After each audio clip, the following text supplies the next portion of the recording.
Assalamualaikum warahmatullahi wabarakatuh. Alhamdulillahilladzi ahyal islama bi ulumil ulama wa ahyal ummata bi nahdlatil ulama wassalatu wassalamu ala asyrafil anbiya sayyidina wa maulana Muhammadin wa ala alihi wa sahbihi kurama. Amma ba'd.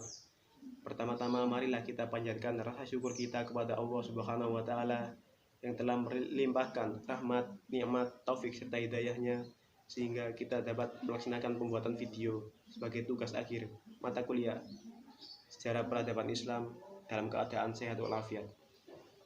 Salawat serta salam tetap tercurah limpahkan kepada junjungan kita Nabi besar Muhammad SAW, karena berkat beliaulah kita dapat mengetahui mana yang baik dan mana yang buruk melalui ajaran agama Islam. Sebelumnya perkenankan saya untuk memperkenalkan diri saya.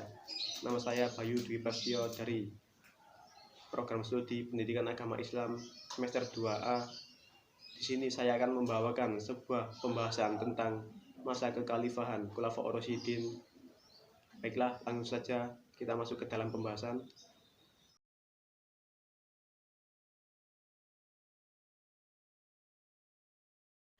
Rasulullah SAW wafat pada 2 Rabiul Awal 11 Hijriah tanpa meninggalkan surat wasiat kepada seseorang untuk meneruskan kepemimpinannya sebagai khalifah. Sekelompok orang berpendapat bahwa Abu Bakar lebih berhak atas kekhalifahannya karena Rasulullah meridhoinya dalam soal-soal agama, salah satunya dengan mengimami sholat berjamaah selama beliau sakit. Oleh karena itu, mereka menghendaki agar Abu Bakar memimpin urusan keduniaan, yakni kekhalifahan.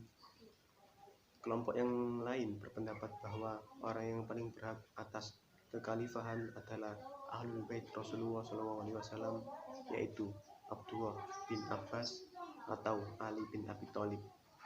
Ada 3 golongan yang bersaing keras terhadap perebutan kepemimpinan ini, yaitu kaum Ansor, kaum Muhajirin, dan keluarga Hashim.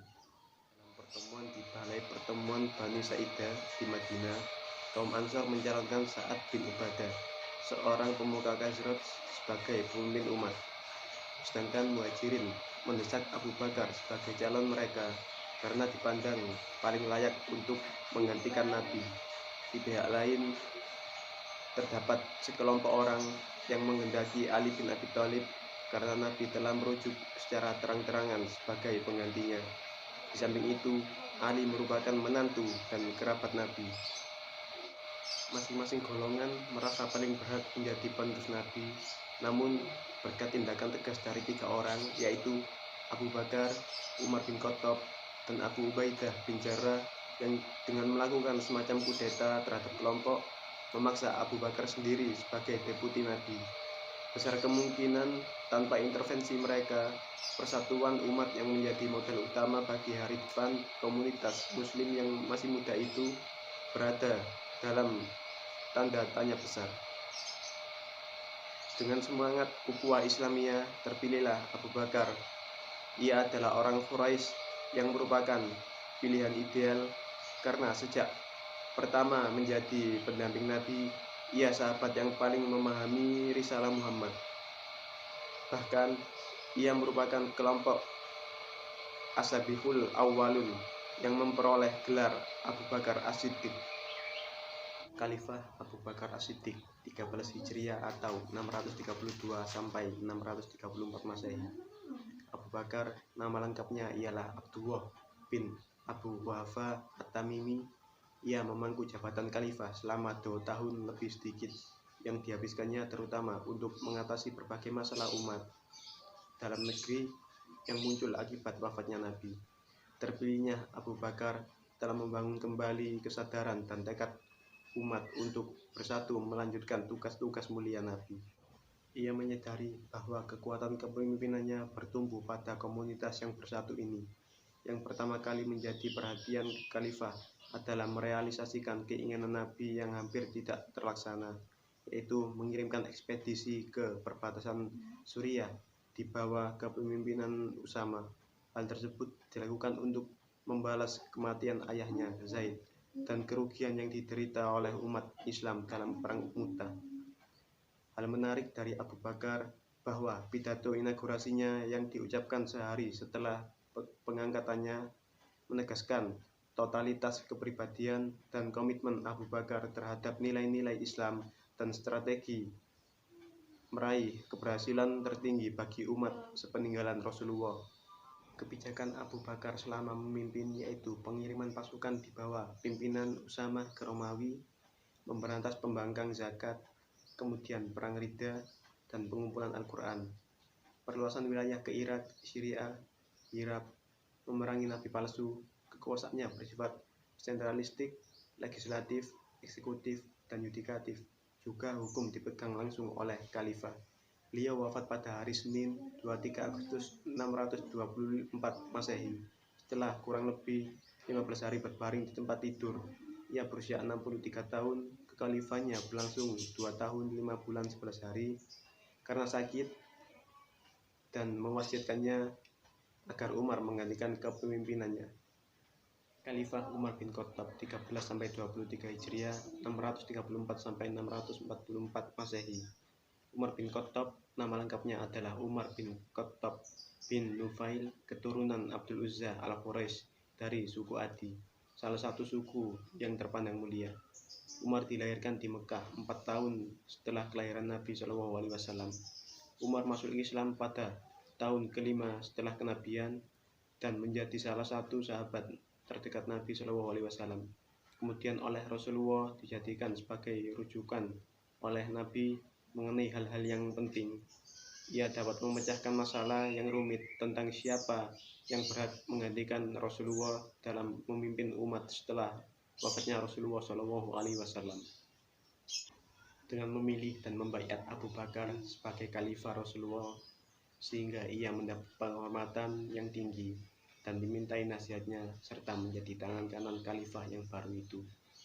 Sebelum meninggal dunia, Abu Bakar telah menunjuk Umar bin Khattab menjadi penerusnya. Rupanya masa 2 tahun bagi khalifah Abu Bakar belumlah cukup menjamin stabilitas keamanan terkendali. Maka penunjukan ini dimaksudkan untuk mencegah kemungkinan terjadinya perselisihan di kalangan umatnya. Umar bin Khattab menyebut dirinya Khalifati Rasulullah atau pengganti dari pengganti Rasulullah. Ia juga mendapat gelar Amir al-Mu'minin, komandan orang-orang beriman.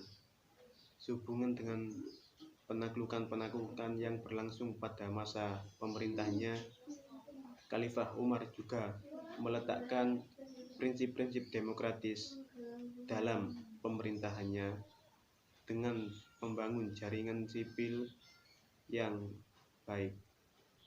Khalifah Umar memerintah selama 10 tahun lebih 6 bulan 4 hari. Kematiannya sangatlah tragis. Seorang budak bangsa Persia bernama Fairuz atau Abu Lulua secara tiba-tiba menyerang dengan tikaman pisau tajam ke arah khalifah yang akan mendirikan sholat subuh yang telah ditunggu oleh jamaahnya di Masjid Nabawi. Pagi buta itu, khalifah terluka parah. Dari para pembaringannya, ia mengangkat syura, komisi pemilihan umum yang akan memilih penerus tongkat kekhalifahannya. Khalifah Umar wafat 3 hari setelah penikaman atas dirinya, yakni 1 Muharram 23 Hijriah atau 644 Masehi. Utsman bin Affan 23-36 Hijriah 644-656 Masehi. Khalifah ketiga adalah Utsman bin Affan. Nama lengkapnya ialah Utsman bin Affan bin Abil Aish bin Umayyah dari suku Quraisy. Ia memeluk Islam karena ajakan Abu Bakar dan menjadi salah satu seorang sahabat dekat Nabi SAW.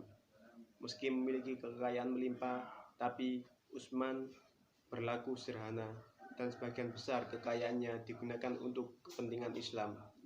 Ia mendapat julukan Dzunnurai, artinya yang memiliki 2 cahaya, karena menikahi 2 putri Nabi SAW secara berurutan setelah salah satu meninggal. Selain itu, Utsman juga merasakan penderitaan yang disebabkan oleh tekanan kaum Quraisy terhadap kaum muslimin Mekah dan ikut hijrah ke Abyasinia beserta istrinya. Utsman menyumbang 950 ekor unta dan 50 bagal serta 1000 dirham dalam ekspedisi untuk melawan Bizantium di perbatasan Palestina. Ia juga membeli mata air orang-orang Romawi yang terkenal dengan harga 20.000 dirham untuk selanjutnya diwakafkan bagi kepentingan umat Islam, dan pernah meriwayatkan hadis kurang lebih 150 hadis. Karya monumental Utsman yang dipersembahkan kepada umat Islam ialah penyusunan kitab suci Al-Quran. Penyusunan Al-Quran dimaksudkan untuk mengakhiri perbedaan-perbedaan serius dalam bacaan Al-Quran. Disebutkan bahwa selama pengiriman ekspedisi militer ke Armenia dan Azerbaijan, perselisihan tentang bacaan Al-Quran muncul di kalangan tentara Muslim. Sebagiannya direktur dari Suriah dan sebagian lagi dari Irak. Adapun ketua Dewan Penyusunan Al-Quran yaitu Zaid bin Sabit, sedangkan yang mengumpulkan tulisan-tulisan Al-Quran antara lain adalah dari Hafsah, salah seorang istri Nabi Shallallahu Alaihi Wasallam. Kemudian dewan itu membuat beberapa salinan naskah Al-Quran untuk dikirim ke berbagai wilayah kegubernuran sebagai pedoman yang benar untuk masa selanjutnya. Sekelompok orang mengepung rumah khalifah dan membunuhnya ketika khalifah sedang membaca Al-Quran, tepatnya pada 17 Juni 656 Masehi. Ali bin Abi Thalib 36-41 Hijriah 656-661 Masehi. Khalifah keempat adalah Ali bin Abi Thalib. Ali adalah keponakan dan menantu Nabi. Ali putra Abi Thalib bin Abdul Muthalib. Ia sepupu Nabi Muhammad SAW yang telah ikut bersamanya sejak bahaya kelaparan mengancam kota Mekah. Demi untuk membantu keluarga pamannya yang mempunyai banyak putra, Abbas, paman Nabi yang lain membantu Abu Thalib dengan memelihara Ja'far, anak Abu Thalib yang lain. Ia telah masuk Islam pada usia yang sangat muda. Tugas pertama yang dilakukan oleh Khalifah Ali ialah menghidupkan cita-cita Abu Bakar dan Umar, menarik kembali semua tanah hibah yang telah dibagikan oleh Utsman kepada kaum kerabatnya dalam kepemilikan negara. Ali juga segera menurunkan semua gubernur yang tidak disegani rakyat. Utsman bin Hanif diangkat menjadi penguasa Basra menggantikan Ibnu Amir, dan Qais bin Sa'ad dikirim ke Mesir untuk menggantikan gubernur negeri itu yang dijabat oleh Abdullah. Gubernur Suriah Muawiyah juga diminta meletakkan jabatannya, tetapi ia menolak perintah Ali, bahkan ia tidak mengakui kekhalifahannya. Tepat pada 17 Ramadan 40 Hijriah 661 Masehi, Khalifah Ali terbunuh. Pembunuhnya adalah Ibnu Maljum, seorang anggota Khawarij yang sangat fanatik. Pada tanggal 10 Ramadan 40 Hijriah 660 Masehi, masa pemerintahan Ali berakhir. Mungkin cukup itu yang bisa saya sampaikan.